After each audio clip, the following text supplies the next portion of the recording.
हमने मून पर कदम रख दिया, मार्स पर रोबोट्स भेज दिए, लेकिन हमारी अपनी धरती का 95% हिस्सा आज भी एक सीक्रेट है। एक ऐसी जगह जहां वाटर प्रेशर इतना ज्यादा है कि अगर आप वहां एक सॉलिड स्टील से बने मिलिट्री टैंक को भी भेज दे तो वो 1 सेकंड में कांच की तरह चूर-चूर हो जाएगा। लेकिन 1997 में पैसिफिक ओशियन की डेडली साइलेंस को एक ऐसे आवाज ने तोड़ा जिसने हर साइंटिफिक कैलकुलेशन को फेल कर दिया। इसे द स्लो डाउन कहा गया। 7 मिनट तक चलती ये आवाज किसी मशीन का नहीं था, ये किसी जिंदा चीज का था। लेकिन सवाल ये नहीं है कि वो कौन था, सवाल ये है कि इतने वाटर प्रेशर में कोई बड़ा क्रीचर कैसे हो सकता है। क्या हमने गलती से ओशियन के सबसे पुरानी शिकार को जगा दिया है? आज हम ओशियन के उस डेड जोन में उतरेंगे और मिलेंगे उन 5 क्रीचर्स से जिन्हें देखकर शायद बायोलॉजी की बुक दोबारा लिखना पड़ेगा। चलिए उस अंधेरे में चलते हैं जहाँ से कोई वापस नहीं आता। लेकिन याद रहे, नंबर 2 और 3 आपको हैरान करेंगे, पर नंबर 5 ये एक ऐसा नाइटमेयर है जिसे देखने के बाद शायद आप अपनी आंखों पर बिलीव न कर पाए। उसकी एक झलक ये साबित कर देगा कि हम समुद्र के बारे में जो भी जानते हैं वो सब धोखा है। चलिए उस गहरे ओशियन में और एक्सप्लोर करते हैं उन क्रीचर्स को। हमारा पहला स्टॉप है साउथर्न ओशियन की गहराई, जहां हमें मिलता है ये अजीबोगरीब क्रीचर। पहले आप इस क्रीचर को देखिए।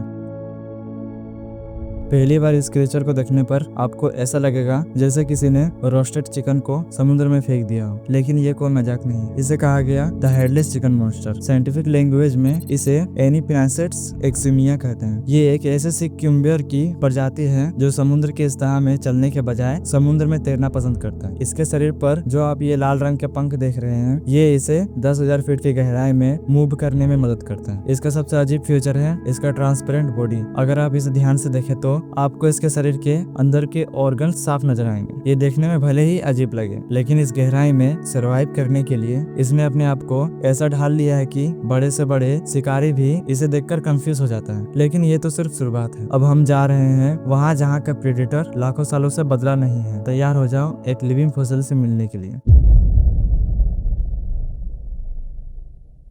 अब हम अपनी जर्नी के उस मोड़ पर हैं जहां हिस्ट्री और नाइटमेयर दोनों एक साथ मिलते हैं। 5,000 फीट नीचे एक ऐसा शिकारी रहता है जिसे देखकर साइंटिस्ट हैरान रह गए। The field shark. इसे लिविंग फॉसिल भी कहा जाता है क्योंकि ये शार्क ओशियन पर तब से है जब डायनासोरस धरती पर राज करते थे। इसका शरीर किसी नॉर्मल शार्क जैसा नहीं है, बल्कि ये एक जायंट सी सरपेंट की तरह लचीला होता है। लेकिन असली डर छुपा है इसके जबड़े में, क्योंकि इसके मुंह में 300 सुई जैसे नुकीले दांत होते हैं जो पीछे की तरफ मुड़े रहते हैं। इसका मतलब ये है कि अगर एक बार इसका शिकार इसके मुंह में फंस गया तो उसका निकलना एब्सोल्युटली इम्पॉसिबल है। ये अपनी शिकार को जिंदा निगल लेता है। हैरानी की बात यह है कि लाखों सालों में इसने अपने आप को बिल्कुल नहीं बदला। ये आज भी उसी तरह शिकार करता है जैसे ये पैराहोस्ट्रिक एरा में शिकार करता था। लेकिन इसका शिकार करने का तरीका सभी क्रीचर से अलग है, क्योंकि ये अपने शिकार को देखते ही उस पर झपट पड़ता है। लेकिन क्या हो अगर समुद्र की गहराइयों में इससे भी बड़ा और मैसिव राज छुपा हो? अगला वाला क्रीचर तो इससे भी ज्यादा मिस्टीरियस है।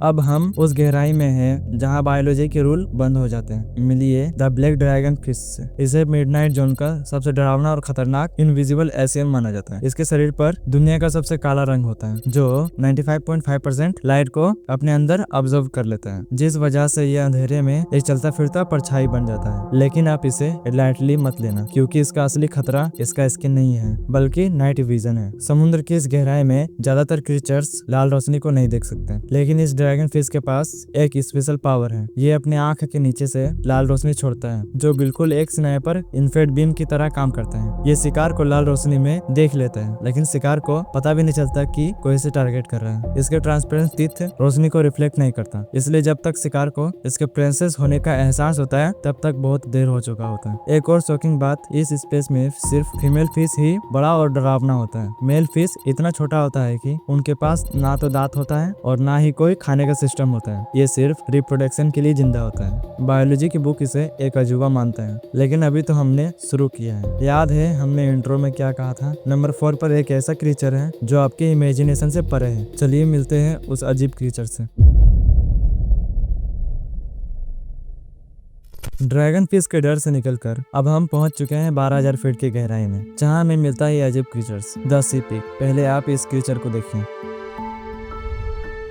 इसका नाम सुनकर शायद आपको हंसी आए, लेकिन इस अंधेरे ओशियन में ये किसी एलियन से कम नहीं लगता। इसके बॉडी पर 12 से 14 पैर होते हैं जो बिल्कुल हाइड्रोलिक ट्यूब की तरह काम करता है। ये कोई नॉर्मल क्रीचर नहीं है, बल्कि ये सी कुकुम्बर की प्रजाति है। इसे द डीप सी वैक्यूम भी कहा जाता है, क्योंकि ये दिन रात समुद्र की मिट्टी को चाटता है और ये ऊपर से गिरे हुए मरे क्रीचर या फिश के बाकी हिस्सा को खाकर समुद्र को साफ रखता है। लेकिन इसे कमजोर समझने की गलती मत करना, क्योंकि याद है वो मिलिट्री टैंक, वही प्रेशर इस नरम से दिखने वाले सी पीक पर भी पड़ रहा है। लेकिन इसने अपने शरीर को इतना लचीला बना लिया है कि उस डेंजरस तबाही वाले वाटर प्रेशर में भी मजे से घूमता है। और जब ये अपने झुंड के साथ समुद्र की सतह पर तैरता है, तब इस व्यू को देखेंगे तो आपको ऐसा लगेगा जैसे समुद्र में एलियन का झुंड तैर रहा हो। लेकिन अब तक जो आपने देखा वो सिर्फ ट्रेलर था, क्योंकि अब हम उस मिस्ट्री की तरफ बढ़ रहे हैं जिसके लिए ये वीडियो आपने शुरू किया था। वो नाइटमेयर, वो आवाज जिसने समुद्र की हर डेफिनेशन को बदल दिया। तैयार हो जाइए नंबर 5 के लिए।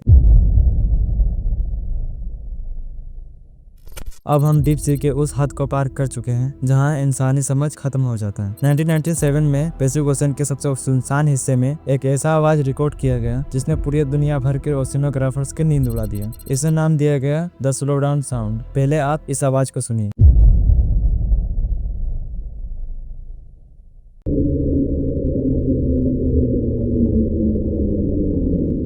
ये आवाज 7 मिनट तक चलता रहा और इस साउंड को 5000 किलोमीटर की दूर तक सुना गया। शुरुआत में साइंटिस्ट को लगा कि शायद ये साउंड किसी जाइंट आइसबर्ग के टूटने का शोर होगा, लेकिन जब डाटा एनालाइज किया गया तो एक ऐसा सच्चाई सामने आया जो किसी हॉरर मूवी से ज्यादा डरावना था। यह आवाज किसी मशीन का नहीं था, न ही किसी आइसबर्ग का था। ये ओरिजिनल साउंड था। इसका मतलब ये है कि ये किसी जिंदा क्रीचर का आवाज था। लेकिन जरा आप सोचिए, एक ब्लू व्हेल दुनिया का सबसे बड़ा जानवर है जिसका आवाज मुश्किल से कुछ किलोमीटर दूर तक जाता है, जिसका हाइट 100 फीट और वजन लगभग 30 हाथियों के बराबर होता है। लेकिन साइंटिफिक कैलकुलेशन और साउंड फ्रीक्वेंसी ये साबित करता है कि यह आवाज एक ऐसे क्रीचर का है जो साइज में 1 नहीं 2 नहीं बल्कि ब्लू व्हेल से 10 गुना ज्यादा बड़ा हो सकता है। सोचिए, ब्लू व्हेल से भी 10 गुना बड़ा, तो वो क्रीचर कितना मैसिव रहा होगा जिसकी आवाज ने आधे समुद्र को हिला कर रख दिया। लेकिन सवाल ये नहीं है कि वो कौन था, सवाल ये है कि इतने मैसिव शरीर के साथ वो क्रीचर इतने लाखों सालों में हमारे नजरों से कैसे छुपा रहा। क्या यह वही एशियन कार्कन या लेवाइथन है जिसके किस्से पुरानी किताबों में मिलता है, या फिर हमने गलती से ओशियन के उस शिकारी को जगा दिया है, या फिर ये आवाज एक वार्निंग था। आज भी द स्लो डाउन साउंड एक मिस्ट्री बना हुआ है। ये सिर्फ आवाज नहीं था, बल्कि एक रिमाइंडर है कि हम अपने ही धरती के सबसे बड़े रहस्यों से अनजान हैं। आज हमने सिर्फ 5 क्रीचर्स को देखा है, लेकिन ऐसे हजारों राज अभी भी उस अंधेरे में दफन है। वैसे आपका क्या कहना है इस आवाज के बारे में? क्या ये आवाज सच में लेवाइथन या कार्कन का था, या फिर इनसे भी बड़ा कोई क्रीचर डीप सी में घूम रहा है? अपना थ्योरी कमेंट बॉक्स में बताइए। अगर आपको ऐसे ही इंटरेस्टिंग मिस्ट्री को एक्सप्लोर करना है तो हमारे कम्युनिटी का हिस्सा बने और इस चैनल को सब्सक्राइब करें। मिलते हैं एक नए इंटरेस्टिंग मिस्ट्री के साथ।